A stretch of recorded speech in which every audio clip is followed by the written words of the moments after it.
every child has a voice and every child needs and deserves to be heard, and that their experience is valid and should be acknowledged and affirmed. And so all of our work is tailored to the individual child and the individual family. More than 80% of our families at this point could not afford to pay for long-term individual counseling for their child. And we're able to offer scholarships, sliding fee, because we get lots of donations and grants from the community. That's what makes it all possible. We primarily work with children who have experienced some kind of trauma in their lives. That can be the death of a loved one. It can be experiencing some kind of physical or sexual abuse or being a witness to that. It could involve having multiple surgeries, just something that's very disruptive in their life. We also work with kids who might be experiencing anxiety or depression and a parent doesn't necessarily know why. I think one of the first things you notice when you come into Jumping Mouse is it's not a clinical setting, in the sense you walk in and it's a home, and it was purposely set up that way so that children and their parents immediately feel comfortable. The waiting room is really a living room.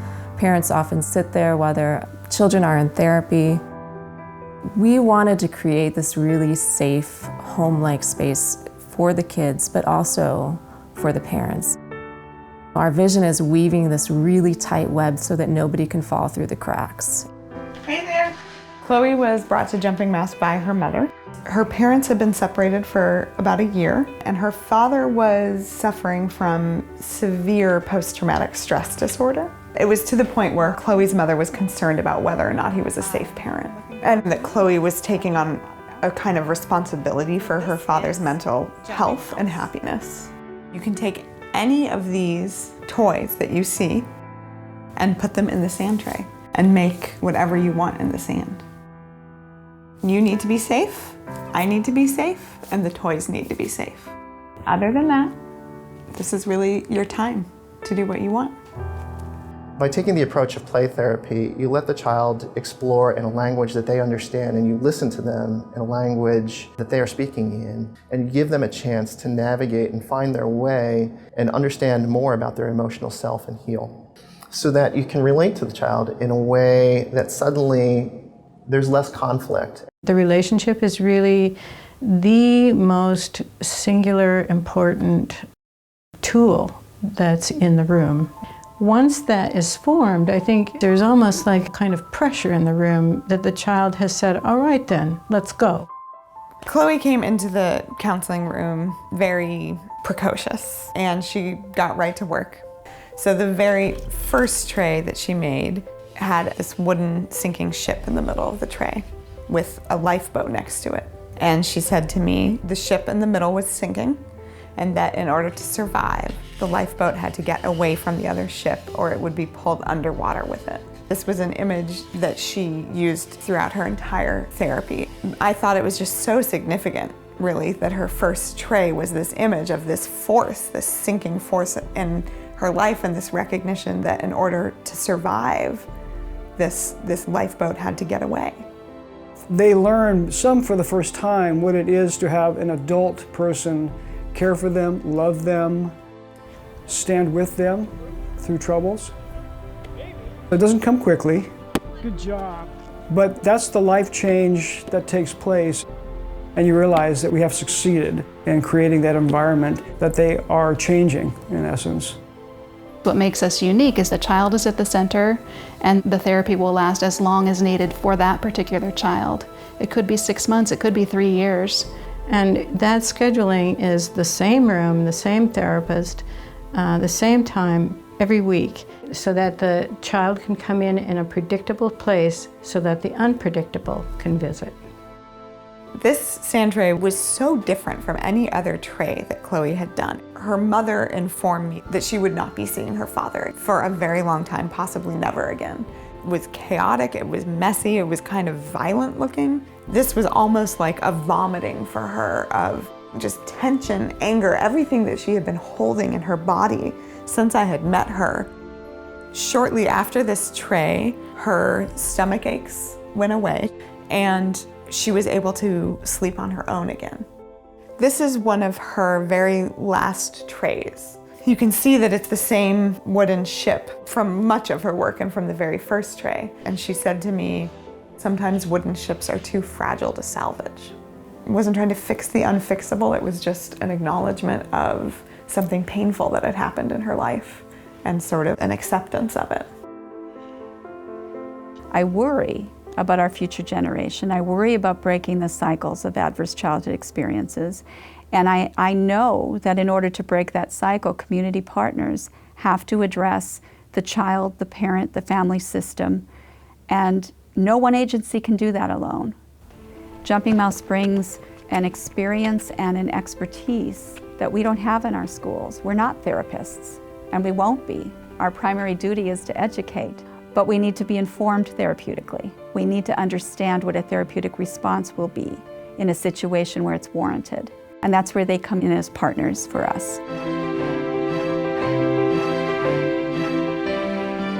I started with this center of the child and the child's wholeness. And as that got strong enough to carry these children, then we built a second rung around it. We formalized what we had been doing, and we made sure that the parents had much, much more choice in being cared for. My daughter, she is strong. She is gaining a lot of skills, and I think it all goes back to what she and I learned at Jumping Mouse. Incorporating the parent in the therapy is essential. I work with parents individually and in parent groups. It helps them to download their feelings, to give their experience and have that be held and understood. And then they can think about the child's experience. So it's a mentoring, it's a collaboration, and it helps them to step back a little bit in order to step in maybe differently than they have before. I'm completely affected by my son's experience in Jumping Mouse. It has changed the way I parent both my children. It's helped me as a person, and it's helped my son as a person and his little brother as a person. My parents are affected by that experience, and I just look at how one child can seep in through all of these different avenues of a small community, and he does better at school because of it. I'm able to really work with the teachers and his counselors that we all can bridge these gaps, and it started at Jumping Mouse. I mean, that's really where my whole parenting, I feel like, started. Jumping Mouse does bring hope to me as a clinician. Type of work and the methods that Jumping Mouse uses and their commitment to stay with the child through the full course of what they need for their own therapy, and that it was based on the child's individual journey. I knew there was a chance here where cases before I thought, well, we'll never solve this issue, suddenly had hope. Chloe placed a small tree on the back of the wooden ship, and she said that tree stopped growing when it was 5 years old. And that was the age that she was at when her parents had separated. So at the very end of her therapy, she takes that same tree and she puts it on the back of the wooden ship, and she says, it's growing again. And she takes it out from this island that's in the middle of the tray, and she takes it to just ports all over the world. And she tells me that at every port they light its star and that people come and celebrate the tree. And at the very end, she returned it to the island in the center of the tray and said that it was home. I really believe that in her therapy, she was able to process what was going on in her life and also relieve herself of the burden of carrying her father's mental illness so that she could go on and live her life in a healthy way.